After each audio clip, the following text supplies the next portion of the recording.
Let's make a water slide decal. To go on a candle maybe. Okay, who's ready to make a decal? Open up your Silhouette Studio, choose a graphic that you'd like, and then go to your text box and type in the text that you would like to use.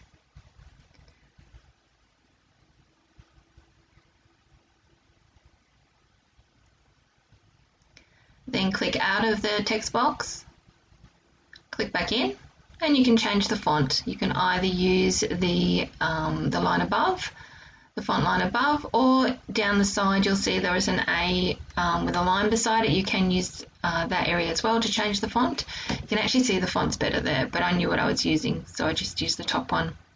Okay, so now we want to colour it in. So let's go to our line colour, and I'm going to use a little dropper because I want to match the graphic, and you can do that. If you get the little dropper, you can see how you can hover over the graphic and see the different colours. So once you're happy, just click, and there's our line colour, and I'm just going to make the fill colour exactly the same because we are printing this, so we do need it to print a colour. Alright, so now let's release the compound path. Now we can either do that by dropping down in Object and going Release Compound Path, or you can just cheat and click the world box and it'll do it for you. Okay, so now it's all separated it. Now I want to select my lines of text and group them together. That's Control G, or you can go up to Object and choose Group. Right, now it's just a matter of playing with it and getting it where you would like to put it. I'm just using the grid to center it. And by the way, I do work in inches. I did spend most of my formative years of schooling in America, and therefore the imperial system is kind of stuck in my head. I'm just more comfortable with it. But of course, Silhouette Studio has the option to work in either imperial or metric. And you can change that down in the little settings box down the side there. Okay, so once you're happy with where everything is placed, you need to select it all and group. And now we're going to do something a little strange. We're going to trace it.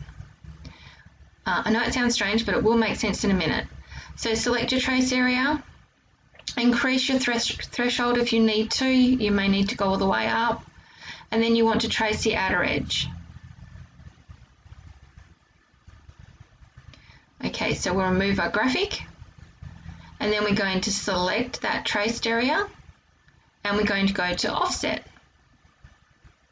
Now we want to increase that offset area until all those lines start to merge, and you can see as I'm increasing it, those lines are starting to increase and they're starting to merge together.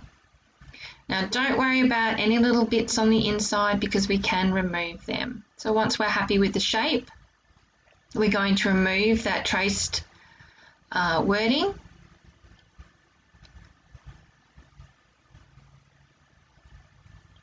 And get rid of it because we don't need it. We're going to release the compound path,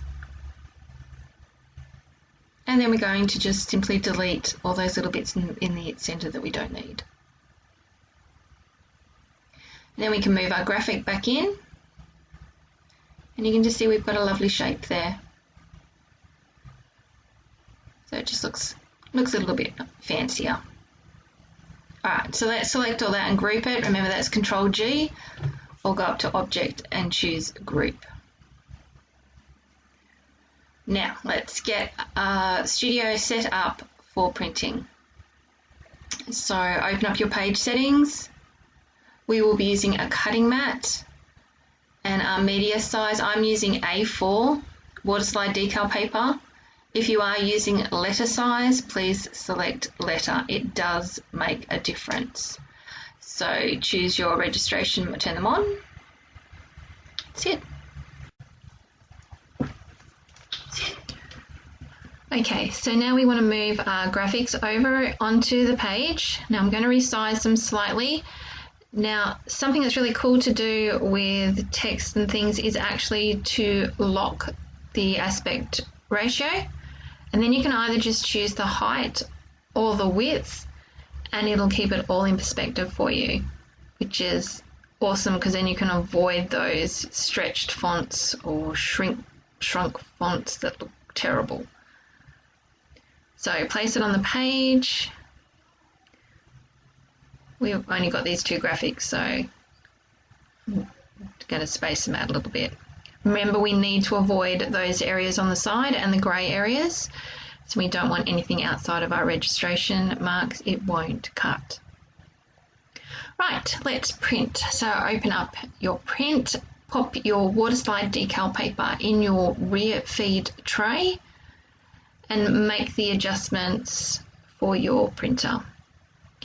I'm just using standard print and I am using the glossy photo media type. If you've got inkjet transparencies, that's probably a better one to use, but I don't have that option on my printer, so I'm just going to use glossy photo paper. And let's print.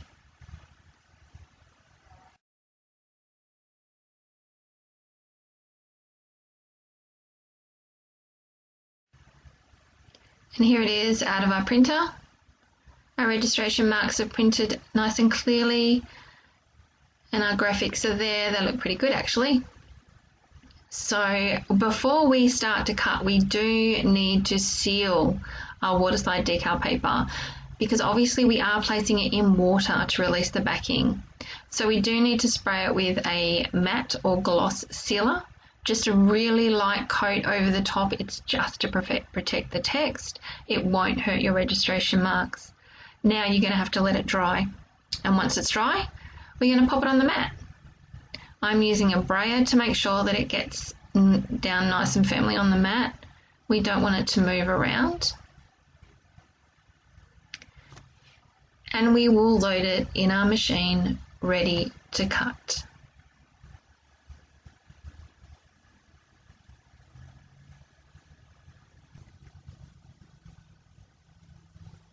Okay, so we're ready to cut. So let's go to our send area.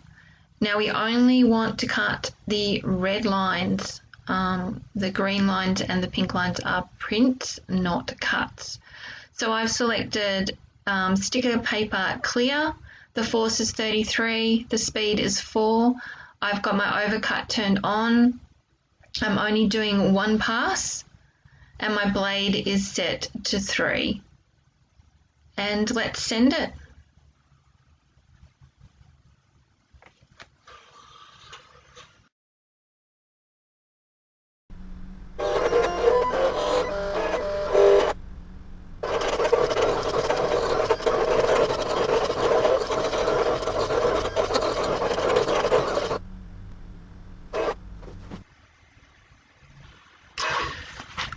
Right, now get yourself a big container of water, just ordinary water, doesn't have to be any particular temperature, and pop the Waterslide Decal in. Now you'll see it starts to curl. Don't panic about this, that is totally normal, and when it starts to uncurl, that's when it's ready for us to apply. So I'll speed up this little bit.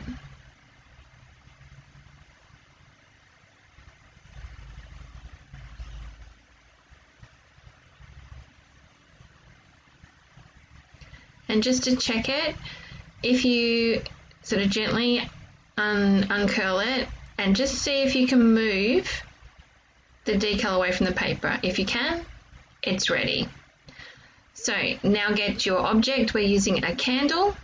Now leave the backing on for placement. So get the backing and sort of pull it gently away from the decal, leaving the decal on the object. Now this takes a little bit of time. You have to go slow and have some patience. Sort of just ease it down. But eventually you'll have it all removed.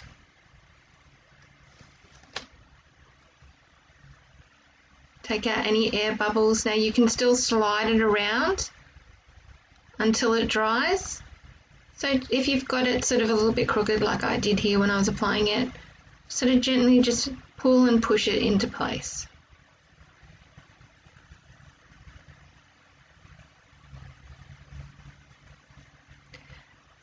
Now to seal it, just pop another bit of that matte or gloss spray over the top and you're ready.